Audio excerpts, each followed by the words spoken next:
कर क्या रहा है। तो संतों महापुरुषों ने क्या समझाया, परमात्मा समझा रहा है कि हे मानव, मैंने मानुष जन्म तुमको हीरा दिया, मैंने मानुष जन्म तुमको हीरा दिया, तूने बिरथा गवाया तो मैं क्या करूं, तूने बिरथा गवाया तो मैं क्या करूं।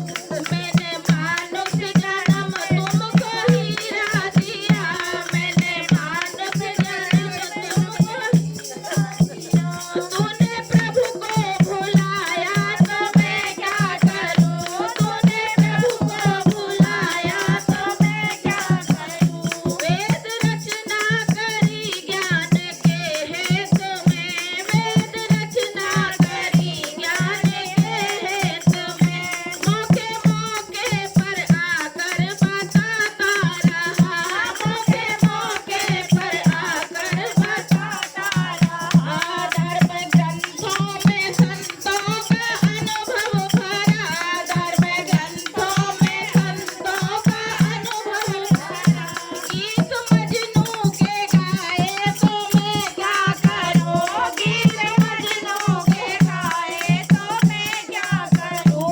मैंने मानुष जन्म तुमको हीरा दिया, मैंने मानुष जन्म तुमको हीरा दिया, तूने बिरथा गवाया तो मैं क्या करूं, तूने बिरथा गवाया तो मैं क्या करूं। परमात्मा समझा रहा है कि हे मानव, इतना अनमोल चोला मैंने तेरे को दिया। आज भगवान भोलेनाथ के नाम पे खूब भांग धतूरा लोगों ने पिया, लेकिन क्या आप सबने जाना कि उस भोलेनाथ ने किसका पान किया। जब समुद्र मंथन हुआ, 14 रत्न उसमें निकले, उसमें विष भी निकला। अब सारे देवता बिलख गए कि अगर इस विष को कहीं भी डाल दिया, समुद्र में डालें या धरती पर कहीं भी डालें तो सारा विनाश हो जाएगा। सबने हाथ जोड़कर भगवान भोलेनाथ की प्रार्थना की कि हे भोलेनाथ, आपके अंदर ही वो सामर्थ्य है, आप उस विष का अमृत बना सकते हो।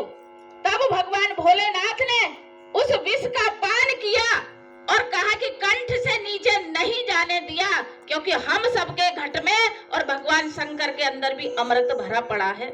लेकिन आज मानव अपनी दुर्गति अपने आप कर रहा है और कहा कि तेरी मेरी निंदा चुगली झूठ कपट ये सारा क्या है, विष ही तो पी रहा है।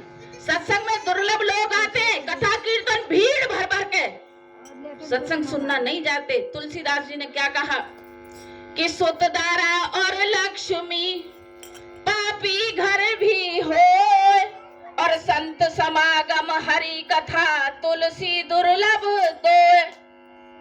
कि पुत्र पत्नी धन संपत्ति पापी के यहाँ भी मिल जाएगी, लेकिन संतों का समागम और उस सत्य का ज्ञान, राम का ज्ञान, कृष्ण का ज्ञान संतों के जरिए ही मिलता है। इसलिए कहा कि पुण्य पुंज मिले ना संता।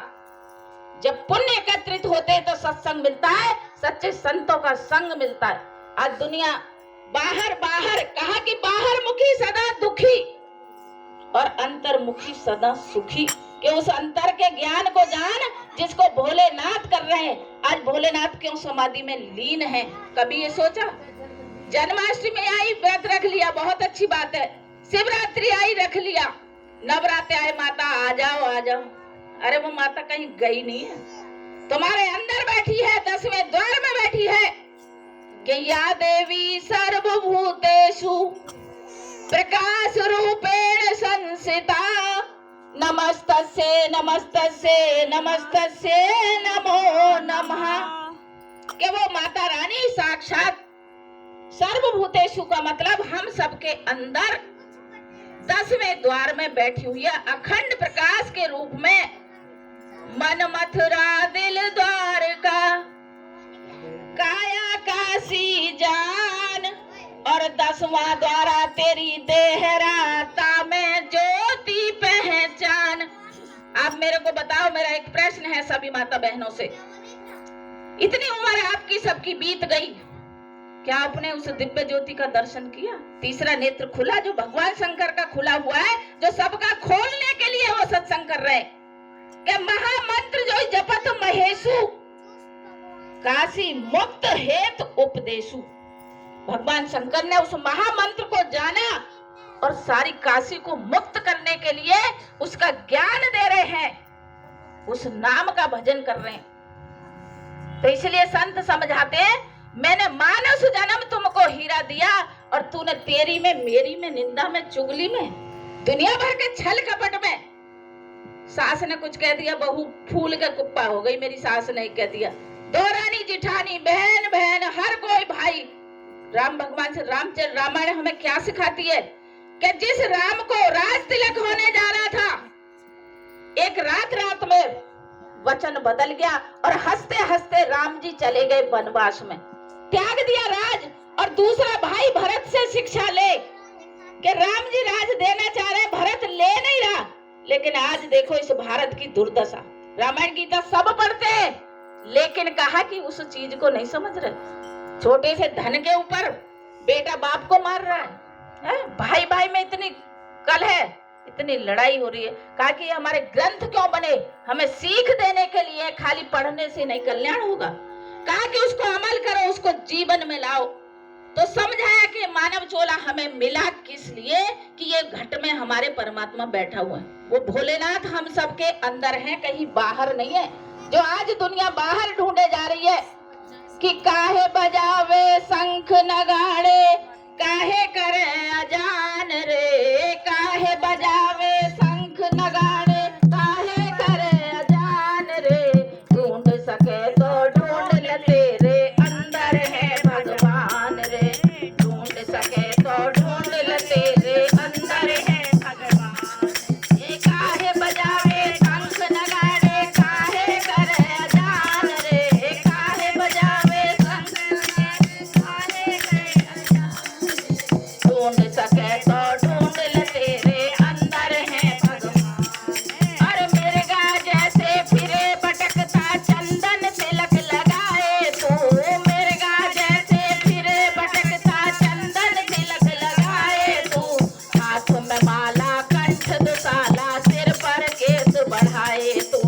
हाथ में माला कंठ दुसाला, सिर पर केस बढ़ाए तो। और मथुरा काशी क्यों जाए, हम कहते वेद पुराण रे। मथुरा काशी क्यों जाए, हम कहते वेद पुराण रे। ढूंढ सके तो ढूंढ ले, तेरे अंदर है भगवान। ढूंढ सके तो ढूंढ ले, तेरे अंदर है भगवान। समझाया कि आज मानव क्यों भटक रहा है। आरती की लाइन क्या कह रही है कि जो ध्यावे फल पावे, दुख विन से मन का। कि जो ध्यान करेगा, गावे नहीं कहा आरती में, कहा कि जो ध्यावे, ध्यावे का मतलब ध्यान। माता बहने बात ना करें, ये बातों का विषय नहीं है। कहा कि कीर्तन कथा में बात करते रहोगे, लेकिन ये सत्संग है, अगर ध्यान से नहीं सुना तो कुछ नहीं समझ आएगा, क्योंकि सत्संग दुर्लभ होता है। सत्संग का मतलब क्या है? सत माने ईश्वर और संग, ये आपको सत्संग की महिमा मिल रही है यहाँ। लेकिन आपका असली सत्संग होगा जब उस आत्मा के ज्ञान को जान के, जो गीता का ज्ञान कृष्ण भगवान ने अर्जुन को दिया, जो राम भगवान ने हनुमान जी को दिया, जिसको विष्णु भगवान ने नारद जी को दिया, आज वही धराधाम पे श्री सतपाल जी महाराज उस ज्ञान को बांटने आए, मानव मात्र का कल्याण करने के लिए। तो कहा कि आत्म ज्ञान बिना नर भटके, कोई मथुरा कोई काशी, पानी में मीन पियासी, मोहे सुन सुन आवे हासी। कि जो भरे समुद्र में बीच में मछली है, वो प्यासी घूम रही है, क्योंकि मानव की भी यही दशा है कि परमात्मा उसके घट के अंदर है, लेकिन वो बाहर भटक रहा है, क्योंकि उसे विधि पता ही नहीं है परमात्मा से मिलने की। कि तुम हो एक अगोचर सबके प्राणपति, और किस विधि मिलूं दया में तुमको मैं कुमति। कि हे परमात्मा, आप एक हो। अगोचर का मतलब आ माने नहीं, और गोचर माने हमारी इस 10 इंद्रियों से। कि हे परमात्मा, मैं आप इन इंद्रियों से आप मुझे दिखाई नहीं देते, लेकिन मुझे आपसे मिलने की विधि भी नहीं पता। अब विधि तो पूछने जाते ही नहीं, संतों का संग तो करते नहीं, ढोलक में जलजीरा, हर चीज में आदमी मनोरंजन का साधन कर लिया। कहा कि वो विधि है सच्चे संतों के पास में जो तेरा तीसरा नेत्र खोल देंगे, जो उस शिव के ज्ञान को तुझे जना देंगे कि भगवान शिव किसका ध्यान कर रहे हैं, वो क्यों समाधि में लीन है। आज उसको कोई लेना नहीं चाहता, मानव भटक गया। हाँ हाँ, अच्छा बेटा, अच्छा, चलो कोई बात नहीं, वो तो भोलेनाथ की कृपा है, फिर रख लेना। बोलिए उमापति महादेव की जय।